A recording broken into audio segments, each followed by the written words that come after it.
Bonjour, je suis Fred Sancerre et je dirige Derrière le Hublot, qui est une scène conventionnée d'intérêt national. Je vais vous parler du projet Fenêtre sur le paysage. Fenêtre sur le paysage, c'est une aventure artistique sur les chemins de Compostelle dont nous avons pris l'initiative avec l'Agence des chemins de Compostelle, qui gère pour le compte de l'État le bien inscrit au patrimoine mondial de l'UNESCO depuis plus de 20 ans et reconnu comme étant un des itinéraires culturels européens.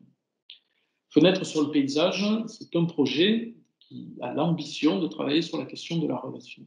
La relation, pour nous, on va l'aborder à travers trois axes de travail principaux. Le premier d'entre eux, c'est la question de l'hospitalité. L'hospitalité sur les chemins de Compostelle, c'est une des valeurs fondamentales. Et c'est un des projets qui nous permettra de travailler sur la relation qui peut exister, et qui existe parfois, entre ceux qui marchent pour plusieurs jours, semaines ou mois, et ceux qui les regardent passer et participent parfois à leur accueil.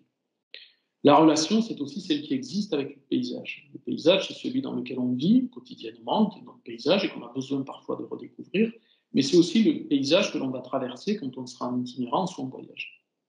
Ce paysage, il convient de le révéler, mais aussi de le réveiller. Et le réveiller, c'est notre troisième axe de travail.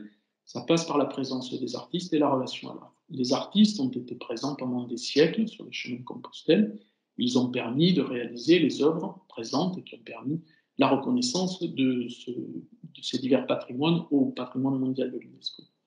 Aujourd'hui, avec eux, il s'agit de réveiller ces patrimoines-là et en même temps de travailler sur les patrimoines de demain, ceux du XXIe siècle, en créant les lieux d'étonnement, les œuvres d'art refuge qui permettront de traiter l'ensemble des thématiques que l'on a choisies. Fenêtre sur le paysage, c'est un projet qui s'engage dans la transversalité. La transversalité, c'est ouvrir très largement le projet aux acteurs du tourisme, de la culture, de l'environnement, du développement local. Et ouvrir ce projet à partir de la question artistique. Les artistes seront au cœur du projet, ce sont des artistes reconnus internationalement et qui travailleront du coup avec l'ensemble de ces acteurs. Un des acteurs est fondamental, ce sont les habitants des territoires dans lesquels on travaille. On travaille aujourd'hui dans 7 territoires avec plus d'une vingtaine de partenaires, privés et publics, et dans chacun d'eux, on travaille avec les habitants. Les habitants ont la place finalement de l'expert du territoire. Ce sont ceux qui nous permettent de travailler pour définir quel est le meilleur axe de travail, quel est le meilleur point de vue, quelle est l'orientation la plus juste, quels sont les matériaux à utiliser et les savoir-faire à mobiliser. Ces experts du territoire, ce sont demain les médiateurs des œuvres qui seront présentes sur leur territoire et ce sont les meilleurs ambassadeurs du projet Fenêtre sur le paysage. Quand on travaille sur les chemins de Compostelle, c'est comme quand on travaille sur la main avec l'ensemble des axes, l'ensemble des veines qui convergent vers un point.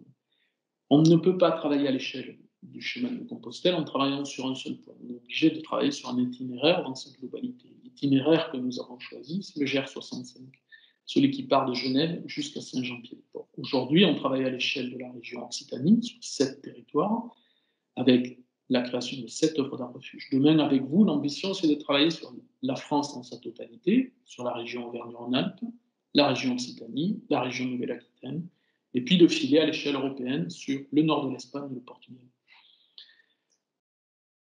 Les sources d'inspiration pour Fenêtre sur le paysage, elles sont de 3 ordres.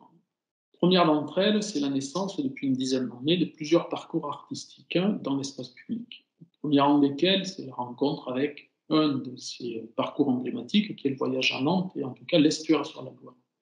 Ce projet a la particularité de positionner des œuvres d'art dans l'espace public et de nous amener à découvrir ces paysages-là. Je dirais que la force de Fenêtre sur le paysage par rapport à ce projet, c'est de pouvoir donner une valeur d'usage aux œuvres d'art refuge, qui est la valeur de, certes, la découverte du paysage et de cadrer un paysage, mais c'est aussi de donner cette valeur, de pouvoir dormir et de pouvoir créer un espace d'hospitalité sur le chemin.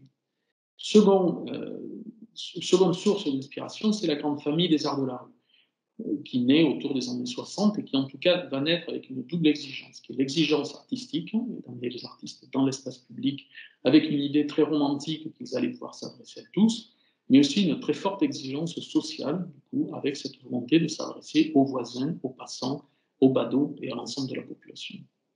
Et enfin, le troisième axe de travail, la troisième source d'inspiration, pour nous, elle est au-delà de la source d'inspiration, c'est un des fondements de Fenêtre sur le paysage, c'est la question de l'éducation populaire qui travaille sur la transformation sociale et qui est un des enjeux, en tout cas, pour participer à l'émancipation citoyenne et au développement local. Je vous remercie.